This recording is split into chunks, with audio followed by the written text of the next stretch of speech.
their travel papers stamped. "Show me what they put," she said when he came back. He held out a batch of papers across the handrail. "That's for the special coach," said the man behind her in the queue, reading over her shoulder. The man in front of her was more explicit. He was one of those sticklers for form who seemed to be familiar with and accept without question every regulation in the world.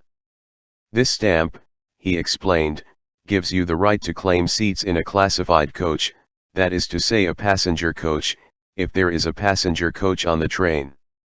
The whole queue joined in at once. Passenger coach indeed. If you can get a seat on the buffers you must be thankful nowadays. "Don't listen to them," said the other. "I'll explain, it's quite simple. Today there is only one type of train, and it always includes army, convict, cattle, and passenger cars." "Why mislead the man?" he said, turning to the crowd. "Words don't cost anything, you can say what you like, but you should say it clearly so that he can understand." "A lot you've explained." He was shouted down. "A lot you've said when you've told him he's got stamps for the special coach. You should look at a man first, before you start explaining. How can anyone with such a face go in the special coach? The special coach is full of sailors. A sailor has a trained eye and a gun. He takes a look at him and what does he see? A member of the propertied classes, worse than that. A doctor, former quality. He pulls out his gun and goodbye. There is no knowing to what lengths the sympathy aroused by the doctor's case would have gone if the crowd had not turned its attention to something else. For some time people had been looking curiously through the enormous plate glass windows at the tracks, which were roofed in for several hundred yards. The falling snow could be seen only beyond the far end of the roofs. Seen so far away, it looked almost still, sinking to the ground as slowly as breadcrumbs thrown to fishes sink through water. For some time, figures had been strolling into the distance. Along the tracks, singly or in groups. At first they were taken for railwaymen attending to their duties, but now a whole mob rushed out, and from the direction in which they were running there appeared a small cloud of smoke. "Open up the gates, you scoundrels," yelled voices in the queue. The crowd stirred and swung against the gates, those at the back pushing those in front. "Look what's going on. They've locked us in here and through there some people have found a way around and jumped the queue. Open up, you bastards, or we'll smash the gates. Come on, let's give it a push." "They needn't envy that lot, the fools," said the know-it-all stickler for form. "Those men are conscripts, called up for forced labor from Petrograd. They were supposed to be sent to Vologda, but now they're being taken to the Eastern Front. They're not traveling of their own choice. They're under escort. They'll be digging trenches." 8. They had been traveling 3 days but had not got far from Moscow. The landscape was wintry. Tracks, fields, woods, and village roofs, everything was covered with snow. The Zhivagos had been lucky enough to get a corner to themselves on the upper bunks, right up against the long bleary window close under the ceiling. Antonina Alexandrovna had never traveled in a freight car before. The first time they got in, Yuri Andreevich lifted her up to the high floor and pushed open the heavy sliding doors for her, but later she learned to climb in and out by herself. The car looked to Antonina Alexandrovna no better than a pigsty on wheels, and she had expected it to fall apart at the first jar. But for 3 days now they had been jolted back and forth and from side to side as the train had changed speed or direction. For 3 days the wheels had rattled underneath them like the sticks on a mechanical toy drum, and there had been no accident. Her fears had been groundless. The train had 23 cars. The Zhivagos were in the 14th. When it stopped at country stations, only a few front, middle, or end cars stood beside the short platform. Sailors were in front, civilian passengers in the middle, and the labor conscripts in 8 cars at the back. There were about 500 of the latter, people of all ages, conditions, and professions. They were a remarkable sight, rich, smart lawyers and stockbrokers from Petrograd side by side with cab drivers, floor polishers, bath attendants, Tartar rag pickers, escaped lunatics, shopkeepers, and monks, all lumped in with the exploiting classes. The lawyers and stockbrokers sat on short thick logs in their shirt sleeves around red-hot iron stoves, told endless stories, joked, and laughed. They were not worried, they had connections, influential relatives were pulling strings for them at home, and at the worst they could buy themselves off later on. The others, in boots and unbuttoned kaftans, or barefoot and in long shirts worn outside their trousers, with or without beards, stood at the half-open doors of the airless cars, holding on to the sides or to the boards nailed across the openings, and gazed sullenly at the peasants and villages by the wayside, speaking to no one. These had no influential friends. They had nothing to hope for. There were too many conscripts for the cars allotted to them, and the overflow had been put among the civilian passengers, including those of the 14th car. 9. Whenever the train stopped, Antonina Alexandrovna sat up cautiously to avoid knocking her head on the ceiling and looked down through the slightly open door to see if it were worthwhile to go out. This depended on the size of the station, the probable length of the halt, and the consequent likelihood of profitable barter. So it was on this occasion. The train had wakened her from a doze by slowing down. The number of switches over which it bumped and rattled suggested that the station was fairly large, and that they would stop for a long time. She rubbed her eyes, tidied her hair, and after rummaging at the bottom of a bundle pulled out a towel embroidered with coquerels, oxbows, and wheels. The doctor, who had waked up in the meantime, jumped down first from his bunk, and helped his wife to get to the floor. Guards' shelters and lamp-posts drifted past the door, followed by trees bending under heavy piles of snow, which they held out toward the train as though in sign of welcome.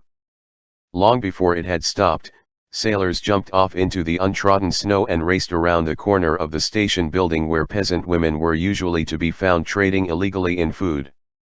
Their black uniforms with bell-bottom trousers and ribbons fluttering from their visorless caps gave an air of reckless speed to their advance and made other people give way as before the onrush of racing skiers or skaters. Around the corner, girls and women from nearby villages, as excited as if they were at the fortune-tellers, stood one behind the other in single file in the shelter of the station wall selling cucumbers, cottage cheese, and platters of boiled beef and rye pancakes kept hot and tasty by quilted napkins, muffled up in shawls tucked inside their sheepskins. The women blushed a fiery red at the sailors' jokes but at the same time were terrified of them. For it was generally sailors who formed the units organized to fight against speculation and the forbidden free market. The apprehensions of the peasant women were soon dispelled. When the train stopped and civilian passengers joined the crowd, trade became brisk. Antonina Alexandrovna walked down the line inspecting the wares, her towel flung over her shoulder as if she were going to the back of the station to wash in the snow. Several women had called out, "Hey, what do you want for your towel?" But she continued on her way, escorted by her husband. At the end of the row there was a woman in a black shawl with a scarlet pattern. She saw the towel and her bold eyes lit up. Glancing around cautiously, she sidled up to Antonina Alexandrovna and, uncovering her wares, whispered eagerly, "Look at this. Bet you haven't seen that in a long while. Tempting, isn't it? Don't think about it too long or it will be gone. Like to give me your towel for a half?" Antonina Alexandrovna missed the last word. "What do you mean, my good woman?" The woman meant half a hair, roasted whole from head to tail and cut in two. She held it up. "I'm telling you, I'll give you a half for your towel. What are you staring at? It isn't dog meat. My husband is a hunter. It's hair, all right." They exchanged their goods. Each believed that she had had the best of the bargain. Antonina Alexandrovna felt as ashamed as if she had swindled the peasant woman. While she, delighted with her deal, called a friend who had also sold out her wares and made off with her, home to their village, striding down the snowy path into the distance. At this moment there was an uproar in the crowd. An old woman was screaming. "Hey, you! Where are you off to? Where's my money? When did you pay me, you cheat? Look at him, greedy pig, you call him and he doesn't even bother to turn around. Stop! Stop, I tell you, Mr. Comrade. I been robbed. Stop, thief. There he goes, that's him, catch him."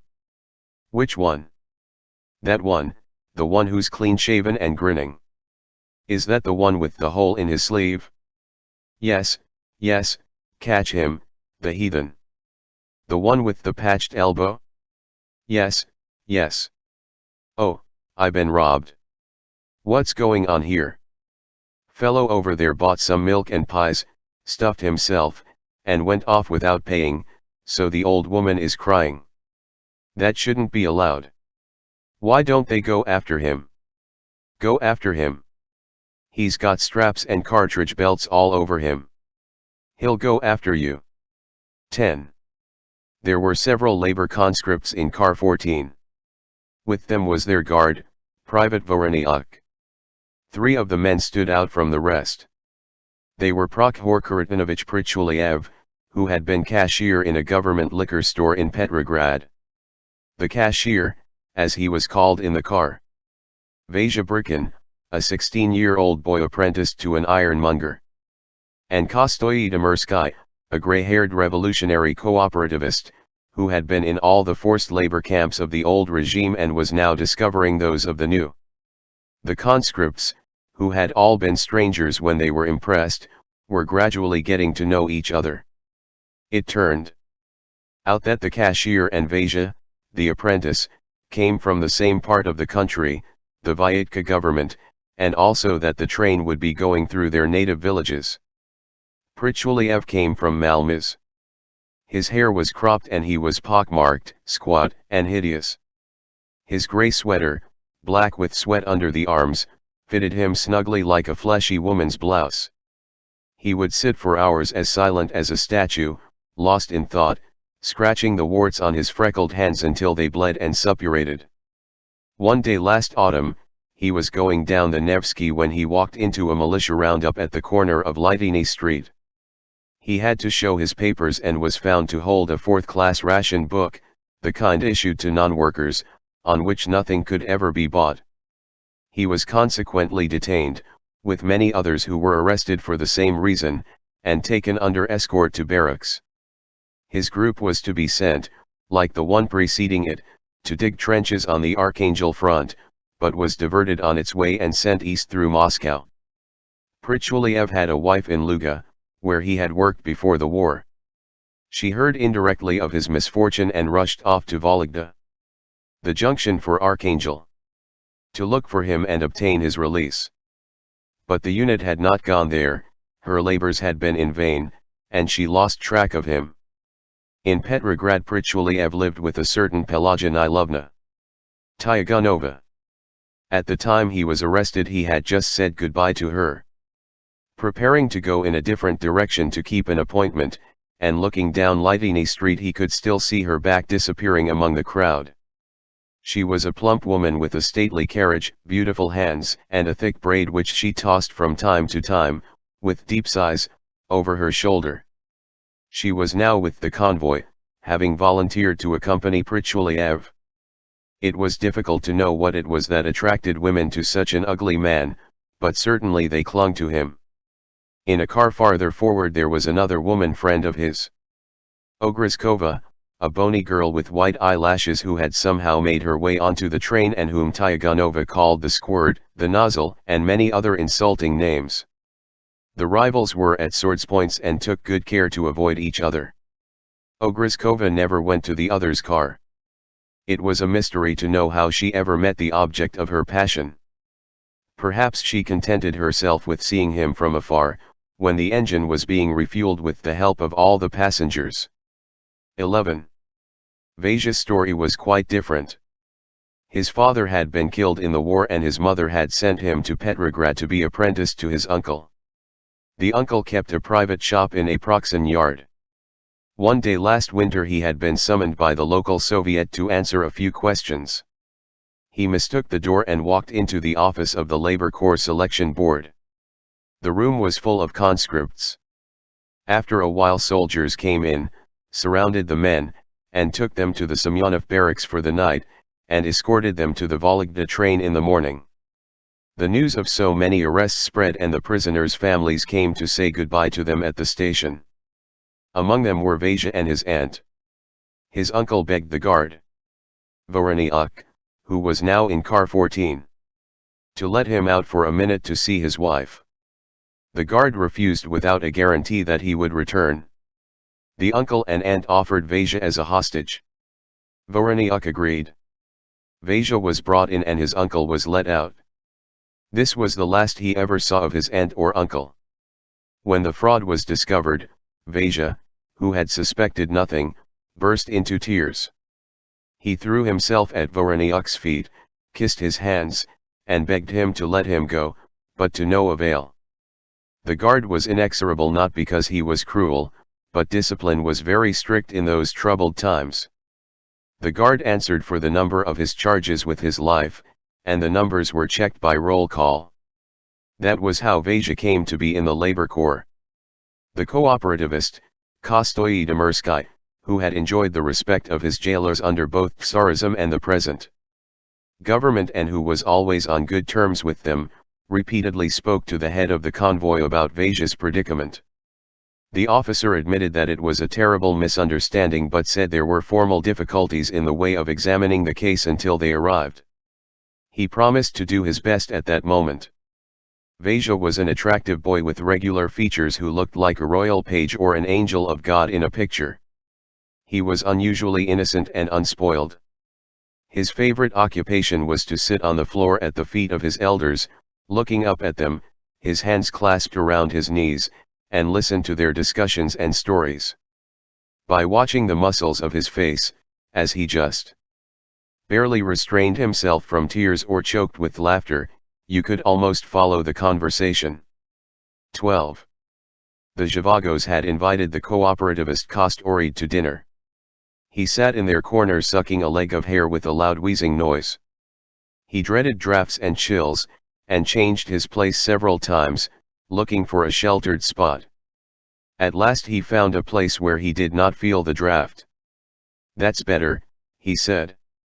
He finished his bone, sucked his fingers clean, wiped them on his handkerchief, thanked his hosts, and said, "It's your window. It has to be cemented." But to go back to our discussion. You're mistaken, doctor. Roast hare is an excellent thing, but to conclude that the peasants are prosperous is rash, to say the least, if you'll forgive my saying so. "Oh, come," said Yuri Andreevich. "Look at all these stations. The trees aren't cut, the fences are intact. And these markets. These women. Think how wonderful. Somewhere life is still going on, some people are happy. Not everyone is wretched. This justifies everything. It would be good if that were true. But it isn't. Where did you get all those ideas?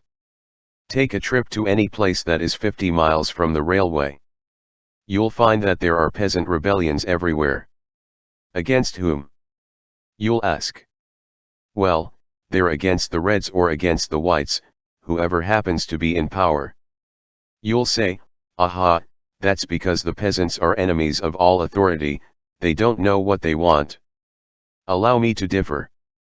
The peasant knows very well what he wants, better than you or I do, but he wants something quite different.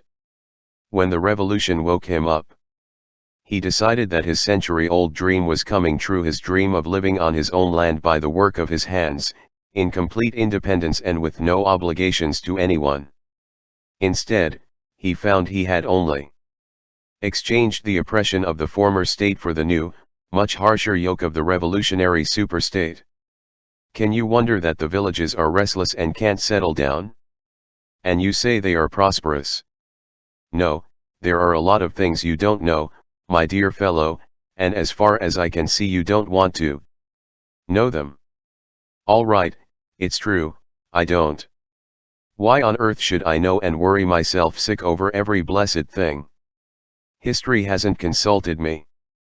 I have to put up with whatever happens, so why shouldn't I ignore the facts? You tell me my ideas don't correspond to reality. But where is reality in Russia today? As I see it, reality has been so terrorized that it is hiding. I want to believe that the peasants are better off and flourishing. If it is an illusion, what am I to do? What am I to live by, whom am I to believe? And I have to go on living, I've got a family.